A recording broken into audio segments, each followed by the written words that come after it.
안녕하세요. 오늘도 하나님의 말씀으로 새 생명으로 충만하길 원하시는 여러분을 응원합니다. 오늘 함께 살펴볼 말씀은 고린도전서 15장 44절 말씀입니다. 육의 몸으로 심고 신령한 몸으로 다시 살아나나니 육의 몸이 있은즉 또 영의 몸도 있느니라. 예수님은 잠자는 자들의 첫 열매가 되십니다. 이 말은 대표성 지닌 말인데요. 우리의 부활은 예수님의 부활을 보면 알 수 있다는 것이죠. 예수님은 부활하실 때 어떻게 부활하셨습니까? 몸을 가지신 부활이었습니다.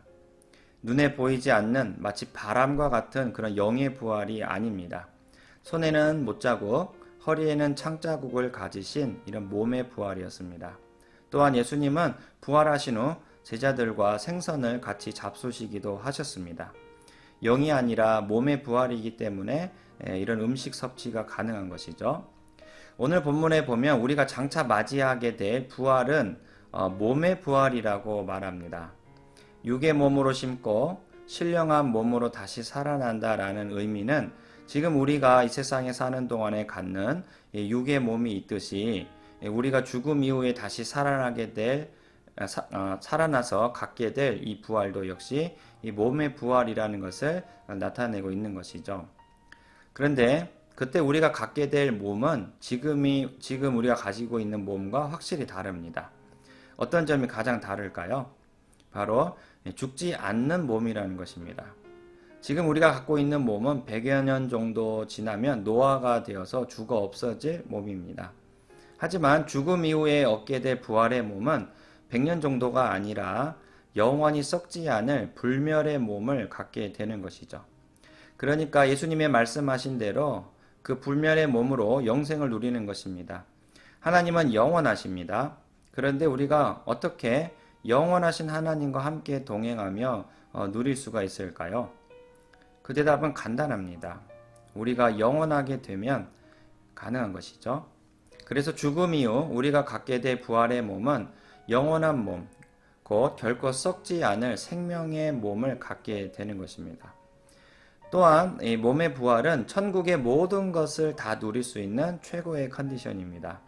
우리 몸에는 셀 수 없는 다양한 감각들이 있습니다. 만약 이러한 감각이 없다면 우리 인생이 얼마나 재미없을까요? 예를 들어 우리는 미각을 가지고 있습니다. 혀에 감각이 있기 때문에 음식을 먹는 게 즐거운 것이죠. 달콤한 음식을 먹으면 그때 느끼는 즐거움, 시원한 음식을 먹으면 그때 느끼는 즐거움, 정말 먹는 즐거움은 우리에게 많은 유익을 주는데요.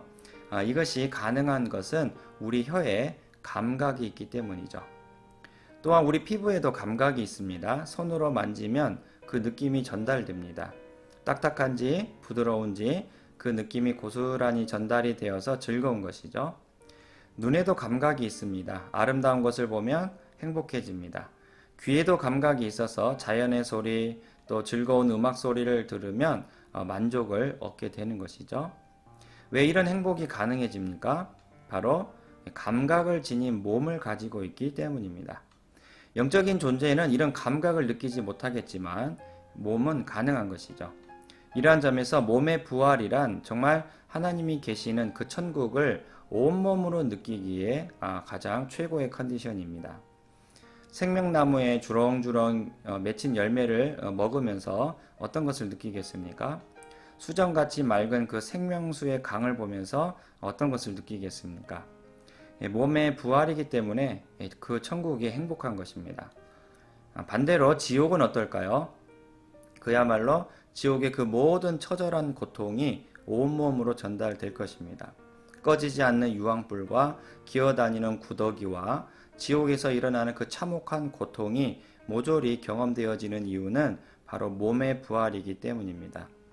우리는 매주 사도신경을 고백하면서 몸의 부활을 믿는다고 말합니다. 예수님처럼 몸을 입고 다시 살아나는 것이죠. 몸의 부활이 우리에게 큰 소망이 되길 바랍니다.